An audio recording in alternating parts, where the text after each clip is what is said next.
What's up and what's good, delightful learners? I'm coming in live. Wow, live na, no? Ano bang nangyari overnight? Kahapon lang, parang recorded video. Ngayon, I opted to go live.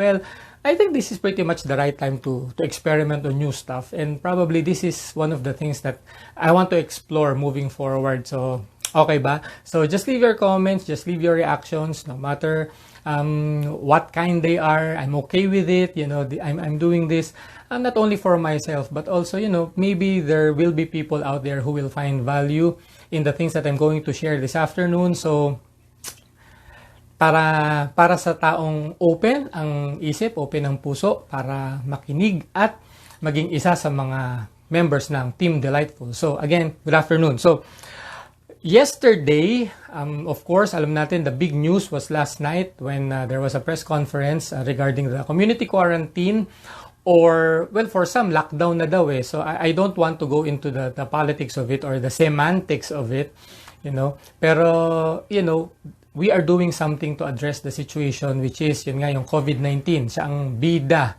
Okay, bida ako, no. But then again, I know that as an ordinary citizen, ako din naman po isang abang ordinaryong mamamayan din ng Pilipinas, no? After that announcement, I'm very sure that more than the clear instructions, yung iba nga ang interpretation, hindi clear or parang medyo marami pang tanong na na-create out of that announcement, no? Again, I respect whatever opinion you may have. I respect whatever comments you may have. But then again, ako rin, ano, I can always say na may mga bagay na malinaw, which is of course may action. Community quarantine, lockdown, no matter how you call it. Pero, kailangan linawin nga. And I'm okay with it. Kailangan klaruhin, especially on the workers front, on the frontliners front, no, na talagang wala silang choice kundi magtrabaho kasi very critical yung service. So, again, maraming pwedeng pumasok sa isip natin at that point na in-announce yun. Even after today, baka marami pa ring mga bagay na pinagmuni-munian tayo. That's why for this afternoon, ang pinrepare ko para sa ating mga delightful learners ay a time to reflect, pondering with purpose despite the pandemic. Siguro naman it's safe to say na pandemic na siya because based on the definition, pandemic is something that has reached other countries as well, no? Yung parang nagsimula sa outbreak, localized, and then nag-epidemic, kumalat siya, territory-wise, and then naging pandemic. It has spread even beyond our local borders. At ganun na nga ang nangyari sa COVID-19. So, but the main thing I want to focus here is pondering with purpose. Yes, marami tayong pwedeng isipin, marami tayong pwedeng pagmuni-munian, pero sana habang nagmumuni-muni tayo, habang pinag-iisipan natin ang mga bagay-bagay, let's do it with a purpose. Yung bang after that process, meron tayong malinaw na direksyon o malinaw tayong strategy moving forward para hindi lang tayo nagiging victims of circumstances, but we can still actually, or we believe that we can actually determine, okay, our future after this. Not totally, but at least alam natin na meron tayong pwedeng gawin moving forward para malabanan natin, ma-address natin itong nangyayaring sitwasyon na to. So, I'm not going to talk about much, but just to ask you very quickly, so, ano bang mga iniisip nyo lately? So, after the announcement, even probably prior to the announcement, prior to the community quarantine / lockdown, just to be fair sa mga opinion nyo, ano ba yung mga sumagi sa isip nyo lately? Is it something about security, something about finances, something about just your health and safety? Marami, no? Pero, but then again, siguro again, for us to ponder with purpose, siguro kailangan i-limit natin into basic questions or fundamental questions para makuha natin yung objective natin, which is clarity of direction and clarity of strategy. So, ready na ba kayo, delightful learners? Kung ready na kayo, let's go to the next slide. Pero bago yan, tingnan natin, dahil live ito, medyo bagong experience din sa akin ito. So, we'll see what happens after this. I'm not privy to the comments or kung sino yung nanonood, but I just want to keep this going. So, let's ponder on these questions. I hope nakikita nyo ng malinaw yung nasa TV, pero kung hindi naman, okay lang. I will just articulate or explain it for everybody's benefit. So, Ano ba itong mga questions na tinutukoy ko? Number 1, what are the things I can or can't control? Kasi it's all about understanding ano yung pwede mong gawan ng paraan, ano yung hindi. So, let's not try to complicate it. Very, very simply, ano nga ba yung pwede nating i-control or i-manage? Unang-una, itong mga bagay na to, yung iniisip mo, opinion mo, salita mo, emotions, actions, resources, and choices. So, let's go through them one by one. Siyempre, no, you own your thoughts, you create them, okay? And you articulate them, you form a mindset or opinion about it, about what you're thinking about. So, it's something that you can really control. Kasi you can shape, reshape, reformat, rejig, or what have you into something that will best serve, di ba? Your purposes or your intention or your motives. Kaya nga kung if you really wanted to build up someone or something, ifo-form natin yung thoughts and opinions natin in favor of that. Pero kung meron tayong gustong siraan, meron tayong gustong pabagsakin, meron tayong gustong siraan, tawag nito, bigyan ng batuhan ng putik, then definitely we have the power to shape our thoughts and opinions about that situation, about that person, or about that organization, come to think of it. So, something that we really can control. Siyempre, kung ano yung nasa isip mo, magta-translate sa sinasabi mo. Now, words, pwede na natin kontrolin yan. Kahit na may nakita ka na doon sa wall mo, na tinitira yung yung aking mga bossing, di ba? Parang yung sinasabi niya, taliwas doon sa iniisip ko, sinasabi ko, siguro makaganti nga dito. Makapag-isip nga rin ng meme, no? May masabi lang din. Ako, talaga maniwala ka, magki-keyboard warrior nga ako, whatever. Pero, sabi nga nila, think before you click. Bago kami sabihin, pag-isipan mo muna kasi baka mamaya, even beyond COVID-19 yung epekto niyan. Mas matindi pa sa virus ang na-create ng salitang binitawan mo. So, let's be mindful with that. Kailangan aware tayo na, it's something I can control, I can manage, i-manage natin. Next, emotions, actions. Siyempre, pag may nararamdaman ka, medyo pag napupuno ka ng emosyon, we tend to overdo things, no? Kasi nga medyo nadidiminish yung logic of why we're doing it. So, pag medyo overflowing ang emotion, yung action susunod. So, something that we can control. Huwag nating sasabihin na, kasi siya, yung post na kasi, nakakabalas, yung Department of Tubanes, Tubalu, mali-mali yung, ako, nanggagalaiti talaga ako, medyo umiinit ulo ko, brad, Well, chill, relax, easy. Kontrolin po natin yung emotion natin and actions kasi may consequence yan Speaking of consequence, mamaya pupuntahan natin yan. And then, punta muna tayo sa resources. Yan, kaya mo kontrolin yung resources mo, pera mo. Kung meron, kung wala, okay lang, walang kokontrolin. Okay? But kidding aside, yun, pwede mo kontrolin. Hindi naman yun, grabe naman kasi, hoarding naman kasi itong mga to mahal tuloy. Well, punta na tayo sa choices. Ang dami mong choices. Pwede kang mamili talaga based on what's given to you. So, kung mahal, pili ka. Bibilin mo o wag na. Magsasabon ka na lang. Sabon na lang bilin mo or Tide o whatever. Diba? Anyway, malinis. O baka nga mas maka-disinfect pa. We'll never know kasi may mga bagong information na lumalabas. Malay mo, sa susunod pala, yung marami kang supply na hindi mo iniintindi, yung pala yung pwedeng makatulong sa'yo to prevent that. Who knows? Pero again, it all boils down to choices. Okay? Just choose to focus on the things you can control. Because on the other hand, hindi naman natin talaga makokontrol yung iniisip ng ibang tao, yung opinion nila, yung salita nila, yung kanilang mga emosyon, yung kanilang actions, even their resources. Hindi mo naman pwedeng sabihin, tigilan nyo yan, wag yung bilhin lahat, magtira kayo para sa amin. Diba? Tigdadalawa lang daw yan or whatever, tigi-isang kahon. I mean, what can you do? They also make their choices as we speak. So, whether it's in your favor or whether it's parang opposite, okay? Your intention, I mean, what can you do? Diba? Sabi nila, well, you can influence, pero paano mo may influence yung ginagawa ng iba, yung thoughts ng iba? Sisimula rin sa sarili mo. So, kung ano rin yung nanggagaling sa'yo.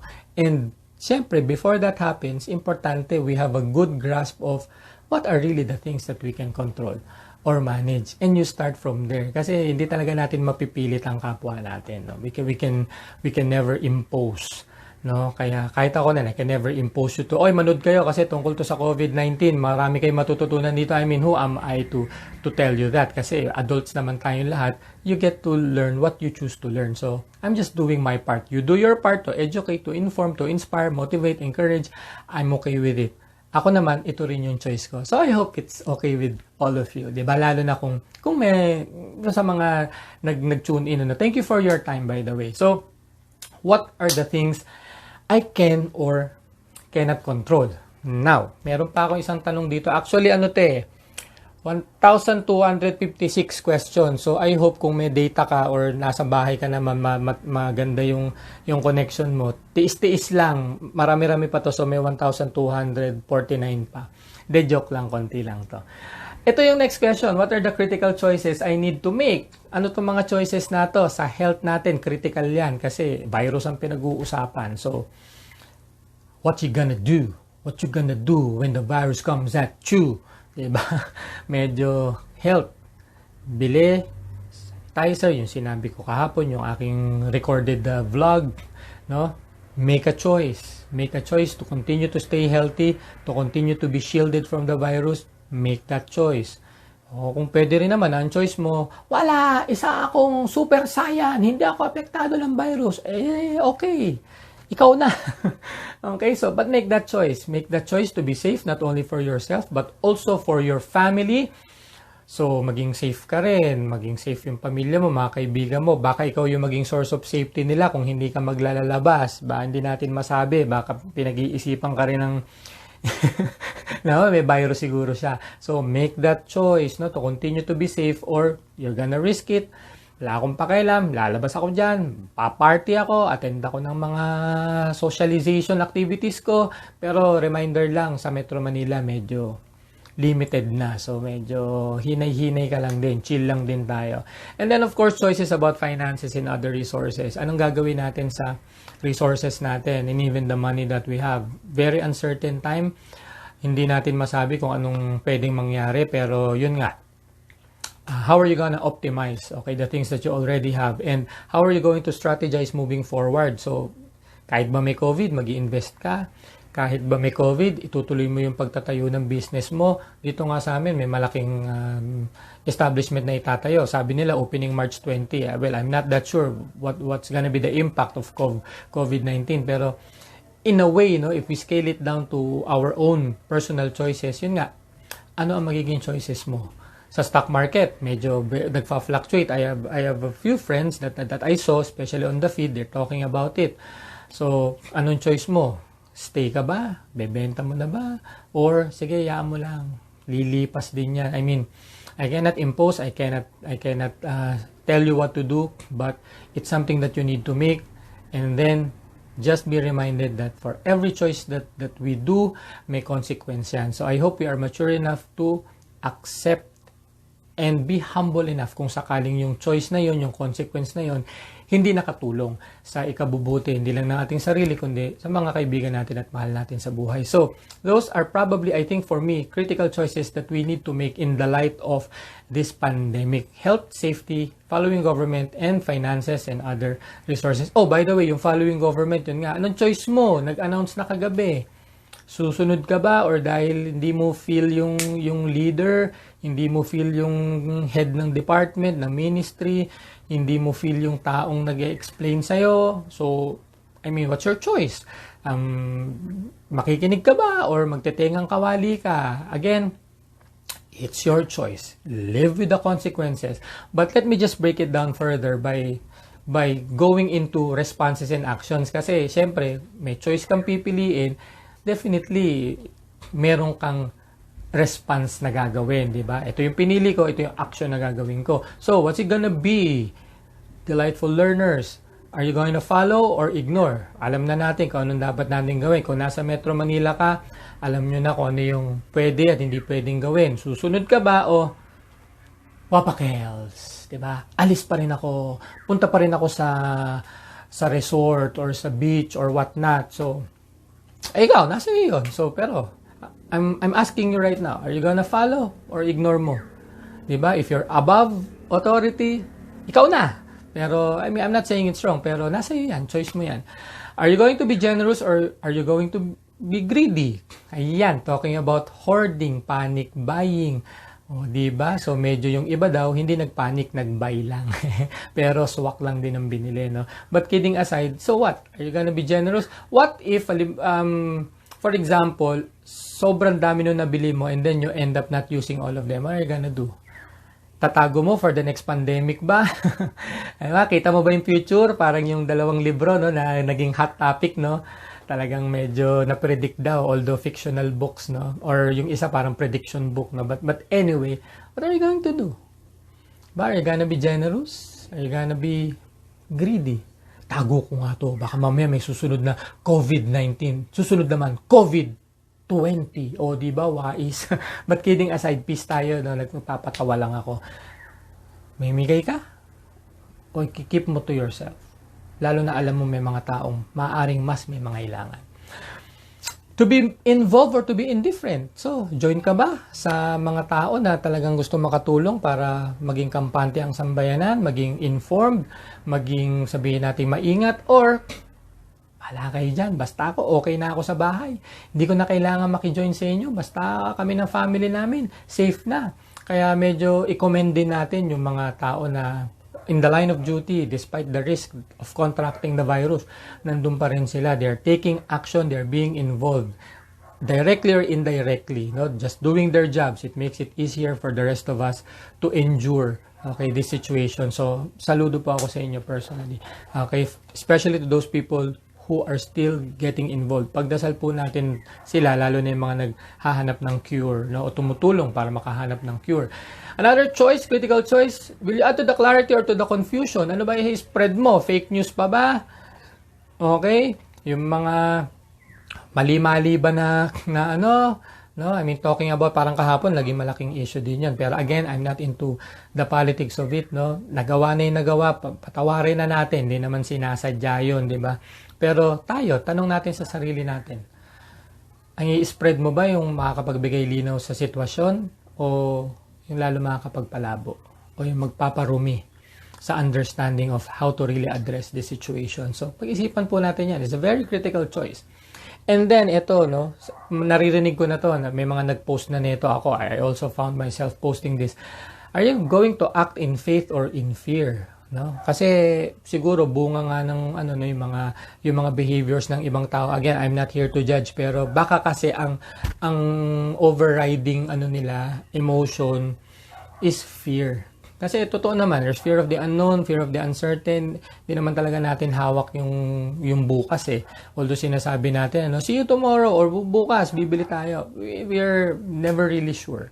Okay, itong virus na to, it affected everybody despite social status. So, we can never be sure. Pero, again, how are you behaving nowadays? How are you acting? What's inside of you? Faith ba ang nasa loob or fear? Kasi kung faith, lalabas yan. No? Hindi lang ikaw mako-comfort, you'll also be a source of comfort to other people. Kung fear naman, di, ikaw na. Ikaw na ang source of fear. Medyo, I don't encourage that. Pero kung mababawasan natin, mas maganda. Alam ko, hindi natin maiwasan minsan mag-react kasi, oh my God, isi-share ko to. Tingnan muna natin kung makakatulong, no? Kung makakadagdag sa kapayapaan o sa kaguluhan. So, yun po yung the things I wanted to share about critical choices. So, I do hope that you make conscious choices, you make mature choices. We all need that, okay? Hindi tayo perfect, pero we try our best, okay? Hindi naman natin pinagmamay-arian ng lahat ng katalinuhan, pero we help each other make conscious, mature, okay, and comfortable decisions or choices that we can live with, especially the consequences. So, at the tail end of my live session, I hope medyo okay, kasi I really have no idea, medyo anong recording natin, no? Live nga tayo. So, ito maganda. Puro tayo yung mga concerns, puro tayo yung mga fears, pero tingnan natin, what are the opportunities for me to consider? Kasi, I mean, naririnig ko to often, that Chinese have this knack of looking at opportunities, Okay, sorry Chinese. Alam ko, medyo yung iba sa inyo. Baka mo sinabi. Pero, chill lang tayo. I mean, this is for learning purposes. This is not for anything else. Pero, yun yung sa culture. Okay? Culture dictates na kahit na merong mga not unfortunate situations, nakikita pa rin daw yung opportunity underlying that. So, I think it does make sense, pero tanungin natin sarili natin, ano nga ba yung mga opportunities na pwede nating i-take habang may community quarantine or whatnot. Number one, relationships, especially our close personal relationships. Maybe this is the time for us to reconnect. Maybe this is the time for us to rekindle, magandang salita, reignite, diba? Especially the relationships that you have with your wife, with your children, with your parents, no? So, tingnan natin, baka this is the best time for us to also reconnect with our friends, no, from college or whatnot. Tingnan natin, baka pwedeng mag-reach out tayo sa kanila, especially at this time na, di ba, kamustahin natin sila, baka mas may alam sila, makatulong din sa atin. Tingnan natin, of course, speaking of relationship, spiritual relationship, importante yan, kasi nga, very uncertain ang external, ang world. So, there will be a time, okay, and we need this to look internally and check, okay pa ba? Okay, do I have that healthy relationship? No, hindi to religion, hindi rin po ako nagja-judge, no, pero it's all about relationships that you have with a higher being. For me, syempre si God 'yun. Yun ang tawag ko sa kanya. My God, yeah. So, pwede rin strengthen that relationships that you have with the Creator or with the Lord, with God, no? Check din natin. Or maybe this is also an opportunity for you to be entrepreneurial. Diba? Ito, mabilis kong kwento sa inyo. I hope, if my wife is watching downstairs, I hope she doesn't mind. Pero, we were able to put up our own online or e-com business when she contracted chickenpox. And at the same time, pregnant pa siya with one of our children. So, grabe, di ba? I mean, you focus on the crisis, you know, it's gonna be difficult, pregnancy and all. Kung nanay ka, tatay ka, alam mo kung gaano ka delikado, especially on the first trimester, yung magkaroon ng chickenpox and then you're carrying, baby. Pero, yun nga, with the grace of God, we overcame. With the grace of God, gumaling siya. Pero, ang pinakamaganda doon, after that ordeal, nanganak din yung aming business, no? Naisilang din, no, pakunti-kunti. So, kahit na medyo pregnant siya, inasikaso pa niya yung mga mga permits and all of that stuff. Of course, long story short, kahit na merong crisis, kahit na merong hindi magandang pangyayari, pag marunong po tayo mag-focus sa opportunity, nandyan yan. Okay? At mangyayari yan. So, entrepreneurship, you know, who knows? Hindi natin masabi. Self-growth or improvement. Siyempre, for the longest time, you wanted to learn something, you wanted to go back to your passion, you wanted to get back to something that really fires you up from the inside. Who knows, this is the best time for you to revisit that, no? Ako, may kakilala, kung nanonood po siya, ikaw to, no? Pero may-ari na siya ng training company and everything, pero ngayon, binabalikan niya drawing, yung art. Ang ganda. Ang galing niya mag-drawing, grabe. Lodi. Okay, pero, I mean, lahat naman tayo binigyan ng talents, binigyan tayo ng passions. Probably, this is one of the best times to check. Okay, so nandun pa ba yung fire na na-develop ko nung bata ako, high school ako, college ako, drawing man yan, sports man yan, arts and crafts man yan, speaking man yan, no? Kasi kami, may radio show kami ng aking brother Danny Serrano. Hello, Pastor. Okay, I hope you're watching. Okay, so, for self-growth and improvement, read books. Baka ang dami mong nabili dun sa Big Bad Wolf. Pero nandiyan, medyo na, ako, I have at least 5 to 6 books that are on the pipeline. Kailangan ko pang basahin, no? Kasi kailangan sa trabaho ko as a public speaker, trainer, facilitator, consultant, learning coach. But anyway, maybe this is the proper time for us to revisit that. How can we grow more and improve on something, okay, that we probably forgot to improve on or to grow on, okay? And then take inventory. This is the best time for us to check physically or, you know, mga gamit sa bahay or what have you. Marami ba kami nito? Kulang na ba kami nito? Wala pala kaming ganito. Inventory rin of, yun nga, skills. Talk about self-growth. Ano ba yung dapat ko nang matutunan sa ganitong panahon? Kasi, wow, mukhang iba na ang mundo. So, ano yung pwede kong, take inventory, strengths mo, areas for improvement, etc., etc. So, list it down, okay? And then make goals out of it. Kasi kung wala ka nito, ano yung goal mo to acquire that? Kung marami ka nito, ano yung goal mo to dispose of that? Or probably donate. Dispose, donate, or destroy. Yun lang naman yun. Destroy. Wala na kasing silbi. It takes up space in your house, or it takes up space in your heart. It takes up space in your mind, figuratively. Dispose mo na. Okay, wag mo nang i-donate. Baka mamaya mahawa pa sila no talk about virus. So, take inventory.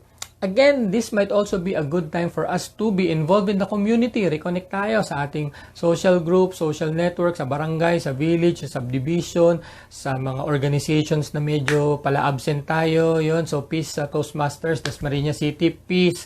Okay, so medyo, who knows, baka this is the right time for us to reconnect. So community involvement, baka ngayon is the right time for you to join yung mga magandang endeavors like social works, social projects, CSR, okay, with your friends from the community, church community, spiritual community, maraming community. Okay, so consider that. And of course, ito maganda. Maybe this is a good opportunity for you to rest.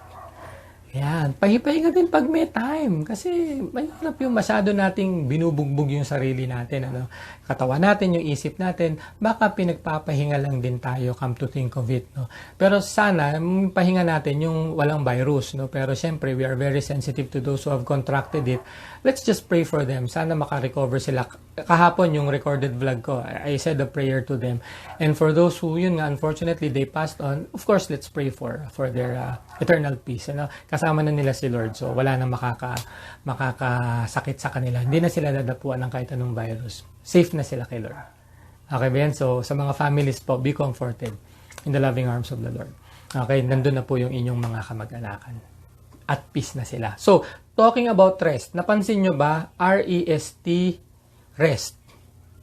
Tapos may CR. So, restroom. Restroom pala to, ngayon ko lang napansin Rest CR. But kidding aside, ito, as I land the plane, ito ang napakagandang tanong. What is the pandemic telling you? 'Di ba? Or pandemic nga ba nagsasabi sa'yo? Or somebody's just using the pandemic to actually send you a message? Okay? Is it the Lord? Is it your family telling you na dito ka lang muna? Is it, your community telling you? But for me, what is God telling you? What is the Lord telling you to do? So, gagamitin ko yung kaninang acronym na hindi ko sinasadya, pero ayan, rest. Rest in the comfort of the risen one. CR, comfort of the risen one. Pasensya na po pero, just trying to do a play on words. Yes, I know we want to, have normalcy at this time. Gusto natin sa normal way, normal pace, fast pace pa, but come to think of it, maybe rest is something that we all need. After rest, there comes recovery, there comes restoration, hindi lang ng body, also the mind, of the heart, of the spirit. Who knows? This is really a message. I don't want to be too, religious, pero mag-isipan natin. Okay? Kasi there's so much uncertainty. Alam na natin, we cannot rely on our titles. I mean, it's good to have. Pero nakatulong ba siya para, totally ma-avoid natin yung COVID-19? Probably very limited. Supplies, nabili na natin lahat ng supplies, pero will they remain there for the longest time? Mauubos din siya. Bibili rin tayo, lalabas din tayo, mawawalan din tayo ng supply sa bahay. So, bibili tayo sa mga meron nito, regardless of the price. Pero sana fair price pa rin tayo. So, we cannot, seek comfort doon sa pera natin. Diba? Yun nga, sa isang iglap, pwedeng, mag-iba ang trending, sa mga markets, sa mga financial services, etc. So, I'm not saying na iwasan na natin, probably when everything becomes normal or everything goes back to normal, we will continue to rely on those things. Pero this is not normal. Meron pong pandemic, so kanino tayo pwedeng sumandal? Yung matibay, yung matatag, yung talagang walang kakaba-kaba, yung may assurance. If you ask me, syempre, it's the risen one. It's Jesus Christ, it's the Lord. Pero, yun nga, kanya-kanya tayo. I don't want to impose, but for me, I hope you respect that nakakangiti pa ako, okay pa ako sa family. I mean, our family is still smiling, still enjoying, doing activities and all of that stuff because we are comfortable resting in the loving arms of the one who created us, especially Jesus Christ. So, as I end my live, sana maganda yung reception, sana maganda yung this is the first time I'm doing this, so I really do apologize kung medyo sablay ito, i-record ko na lang siya. But, let me just leave you with this very wonderful verse. Okay, praise be to God and Father of our Lord Jesus Christ, the Father of compassion and the God of all comfort, who comforts us in all our troubles so that we can comfort those in any trouble with the comfort we ourselves receive from God. This is the best time for us to show comfort to each other. Pero hindi lang dahil sa sarili nating kalakasan, because we know that our Father above is our source of comfort. And when Jesus Christ went down, died for us, purchased us from our iniquity, or from our sins, it became also our source of comfort that despite us being sinners, we are welcome in His loving arms. Welcome po tayo. Okay, kay Lord. So, be comforted. I know, nandiyan pa rin ang virus, pero instead of spreading discomfort, we spread comfort, we spread peace, we spread joy, we spread love, okay, to our family, to our friends, to our community, to our country, at sana maapektuhan din natin ang buong mundo. So, delightful learners, nagustuhan nyo po ba? Yung aking attempt to go live, I'm really not about the number of viewers, although thank you dun sa mga nanood ng video ko, yung recorded vlog, medyo madaming views, marami nag-share. Thank you sa mga nag-share, thank you sa mga nag-comment, thank you sa mga Facebook communities na nag-accept sa watch party. I hope that this vlog will also be a part of your future watch parties. And again, ano lang po, pakiusap lang, of course, I really try to put so much into what I do.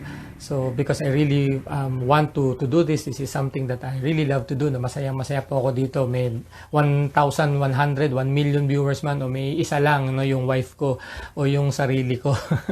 But kidding aside, thank you for all of you have supported sa aking pong business page. I'm almost at 500 likes. So, thank you po sa mga kakilala ko. Lahat po yon, in fairness, kakilala ko or naging contacts ko. Maybe in my previous training engagements, nag-like sila. So, my heart is full for those. Almost 500 na po. Nasa 490 na yata, if I'm not mistaken. Maybe for some, maliit na bagay, pero sa akin, dahil kilala ko po kayo na nag-like at sumuporta, malaking bagay po sa akin. Thank you for the bottom of my heart. And of course, yung YouTube, bagong bukas lang, 24 subscribers, pero okay lang, no problem. Importante, I have an outlet of this passion that I want to share with all of you, which is yun nga, speaking, daldalation, chikasation, pero hopefully after this pandemic, pag lumipas, sana naman, we all get back sa ating usual jobs. Ako as a public speaker, trainer, facilitator. Siyempre, my prayers also go out to my fellow speakers, mga facilitators, and mga keynote speakers na naapektuhan din, grabe, malaki yung financial impact ng mga cancellations and postponements. But for their clients, sana naman po you get back at them, medyo ituloy po yung mga naudlot na mga schedule, for their sake and for their family's sake. Siyempre, nagtatrabaho lang din naman po kami. So, na-appreciate po namin yung trust and confidence that you are giving to all of us, kaming mga speakers. Regardless of what community you belong to, regardless of what company you belong to, ako po, wala rin po akong medyo pinapanigan. Siyempre, all of you are my friends, although I know it's unrealistic for me to be friends with all of you. Kanya-kanya naman tayo ng mga hilig, kanya-kanya tayo ng, you may or may not like me, pero at least I'm making this appeal on behalf of my fellow trainers, consultants, learners, learning and development practitioners, pati na rin HR practitioners. Sana po we can continue to give them business in as much as we also continue providing other people, other entities business. Medyo mahirap din po yung ginagawa namin, pero if this is really something that we are passionate about, gagawin naman natin yan. May pandemic man o wala, mataas man ang singil o swak lang, or minsan kahit nga for free. And I know a lot of people, kahit established na sila, they still provide free talks, free seminars, free learning. So, saludo po ako sa inyo, and as a nation, magtulong-tulong po tayo. Wag na po tayo maging divisive, maging united po tayo para magapi natin. Ang kalaban po natin, hindi kapwa Pilipino. Ang kalaban po natin, COVID-19. Yun po ang kalaban yung virus. Okay? Pati na rin yung mga iba-ibang virus like fake news, kalaban po natin yun. So magtulong-tulong po tayo. This is not the time for us to be disunited. This is the time for us to be united, not only in action but also in prayer. So guys, always pray for yourself, for your family, for your friends, loved ones, community, city, province, nation, our country, and syempre yung mga neighbors natin from all over the world. Kailangan na kailangan po nila ang dasal natin. As the human race, kaya natin to. Binigyan tayo ni Lord ng kakayahan. Okay, para magapi natin itong virus na to. So, delightful learners, again, thank you for taking time out to sneak peek. Alam ko, baka wala kayo enough time to invest na to watch the whole episode or the whole live vlog. Pero salamat if you dropped by. Maraming salamat. My heart is full. And as your Mr. Delightful of Learning, okay, so bago po ako magpaalam, again, abangan nyo po yung susunod kong mga vlog. Sana interesting pa rin siya for all of you at may value pa rin for all of you. So, Dens Calamba, your Mr. Delightful of Learning, saying, peace out, God bless, keep on learning, and keep on growing. Sa susunod na muli, bye-bye!